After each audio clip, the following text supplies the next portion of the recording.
Di sebuah kampung kecil bernama Sukamulya, tinggallah seorang anak laki-laki bernama Farel. Ia adalah anak dari Pak Raji, seorang tukang bakso keliling yang sehari-hari mendorong gerobaknya dari kampung ke kampung, menyusuri jalanan panas dan berdebu sambil meneriakkan, "Bakso, bakso panas." Farel sejak kecil sudah terbiasa hidup sederhana.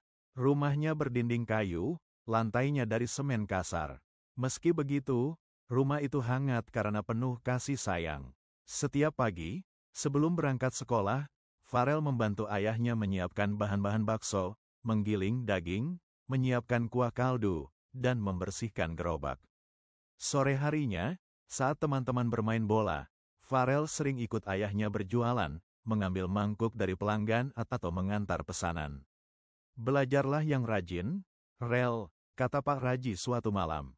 "Biar hidupmu nanti nggak sesulit Bapak." Farel mengangguk. Dalam hatinya, ia menyimpan mimpi besar. Suatu hari, ia ingin membuat usaha bakso yang lebih modern dan dikenal orang banyak. Ia ingin membahagiakan ayah dan ibunya, yang setiap hari bekerja tanpa lelah demi dirinya.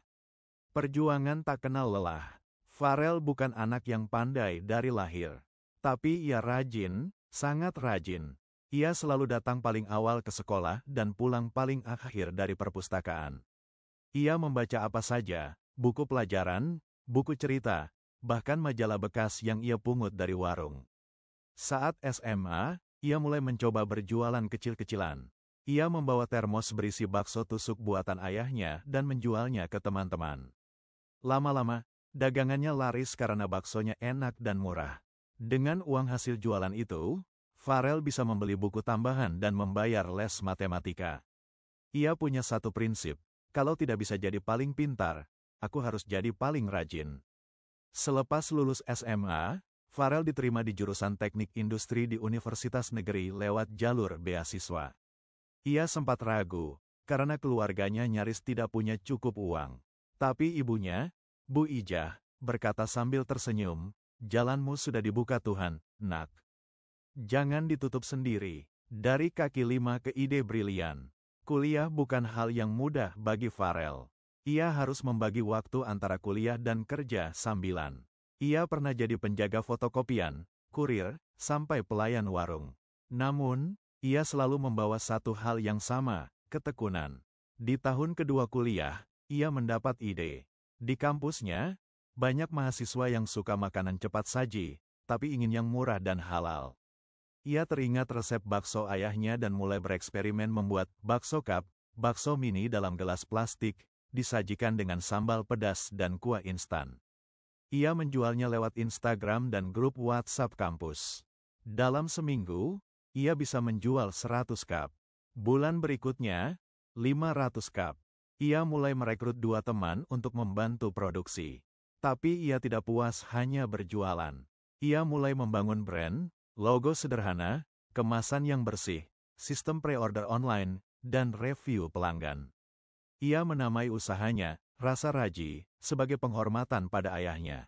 Suatu hari, seorang selebgram kuliner yang sedang mengunjungi kampus memesan bakso cup dari Farel.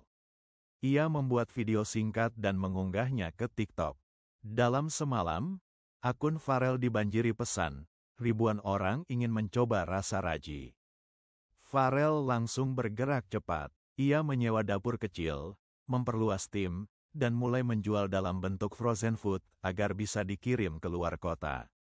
Ia mengikuti pelatihan UMKM gratis dari pemerintah, belajar mengurus izin BPOM, dan bekerja sama dengan jasa ekspedisi.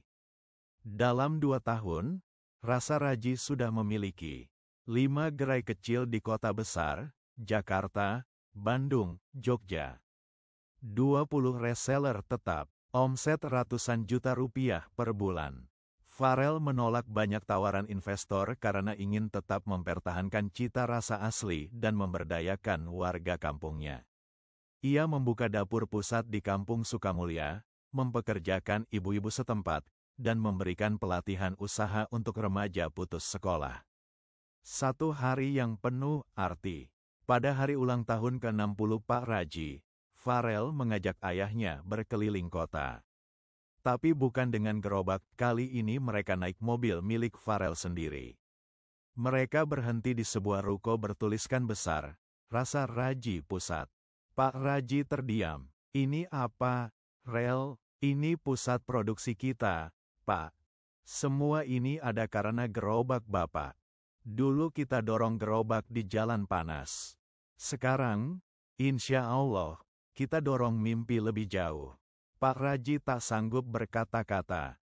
Ia hanya menepuk bahu anaknya, air matanya menetes perlahan. Kini Farel dikenal sebagai pengusaha muda sukses. Ia sering diundang ke acara motivasi, bukan hanya untuk membicarakan bisnisnya, tapi juga tentang perjuangan, keluarga, dan mimpi. Ia tak pernah lupa asalnya. Ia masih tinggal di kampung yang sama, rumah yang sama, walau kini direnovasi lebih layak. Ia bangga disebut anak tukang bakso, karena dari sanalah semua dimulai.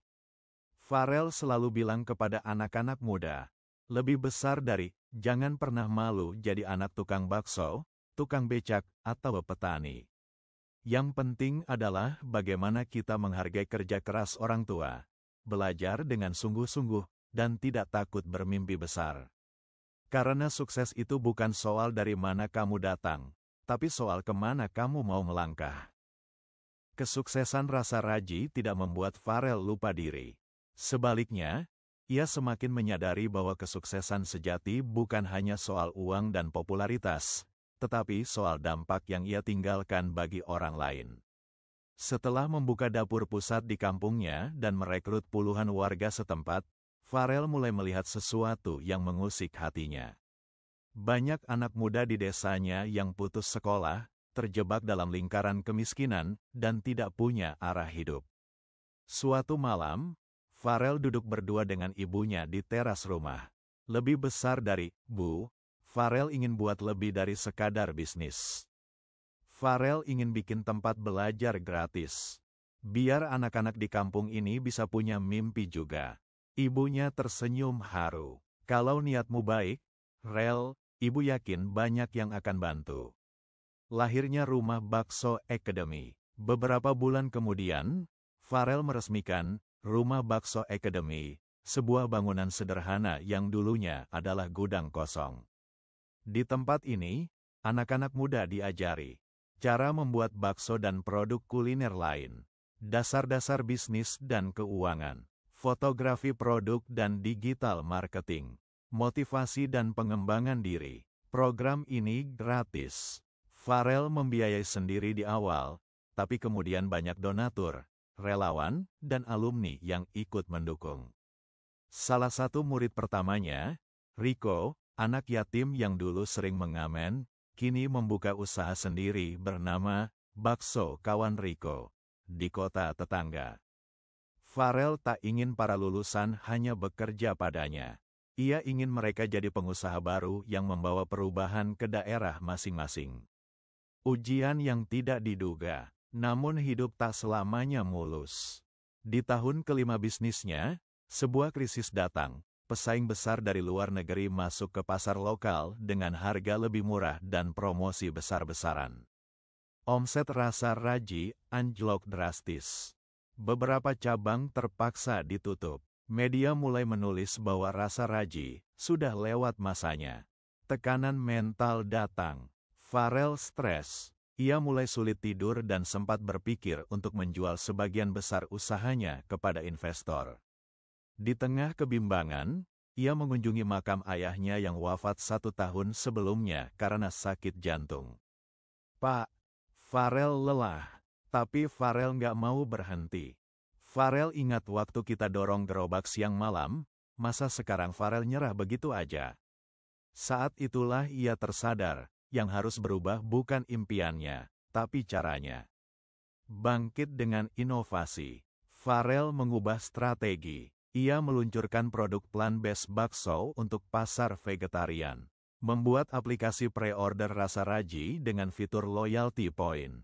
Membuka program kolaborasi dengan UMKM lokal, memperkuat jejaring. Fokus pada cerita, bahwa setiap bakso punya kisah perjuangan di baliknya. Ia juga aktif membuat konten edukasi di TikTok dan YouTube. Bukan untuk pamer, tapi untuk menginspirasi. Video tentang perjalanan hidupnya sempat viral, membuat banyak orang kembali penasaran dan bangga terhadap rasa Raji. Dalam waktu setahun, bisnisnya kembali stabil. Lebih dari itu, semangat di balik rasa Raji makin kuat. Kini, Farel berusia 30 tahun.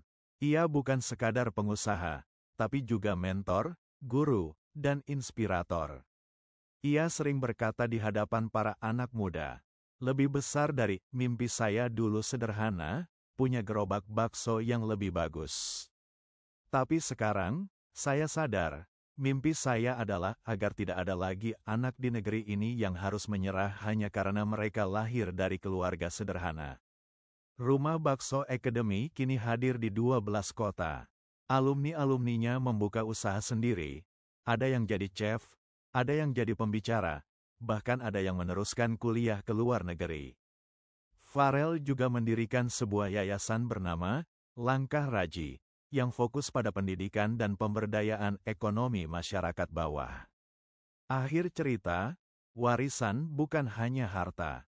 Di ulang tahunnya yang ke-30, Farel berdiri di depan puluhan anak muda yang sedang belajar membuat bakso di Rumah Bakso Academy. Ia memegang sendok kayu, seperti yang dulu sering ia gunakan bersama ayahnya. Lebih besar dari, saya tidak akan bisa berdiri di sini tanpa kerja keras orang tua saya. Dan saya ingin kalian semua tahu, masa depan itu tidak diwariskan, tapi diperjuangkan. Anak-anak itu tersenyum, mata mereka berbinar, seperti mata Farel di masa kecilnya. Mereka tahu, dengan kerja keras dan hati yang tulus, mereka juga bisa berjalan di jalan yang sama, dari gerobak, menuju masa depan yang besar. Cerita Farel adalah pengingat bahwa, kesuksesan bukan akhir dari perjalanan, tapi awal dari pengabdian. Pendidikan dan semangat berbagi akan memperpanjang usia mimpi kita. Dan bahwa anak tukang bakso pun, jika terus melangkah, bisa mengubah dunia. Terima kasih sudah mendengarkan kisah inspiratif ini. Semoga cerita ini bisa menyentuh hati kamu dan mengingatkan kita semua bahwa kebaikan sekecil apapun bisa membawa perubahan besar. Kalau kamu suka dengan cerita seperti ini, jangan lupa like sebagai bentuk dukungan. Tinggalkan komentar tentang bagian cerita yang paling menginspirasi kamu. Subscribe biar nggak ketinggalan kisah inspiratif lainnya. Dan tentu saja, share ke teman-temanmu. Siapa tahu, mereka butuh secercah harapan hari ini. Sampai jumpa di kisah selanjutnya. Tetap jadi orang baik, sekecil apapun langkahmu. Terima kasih.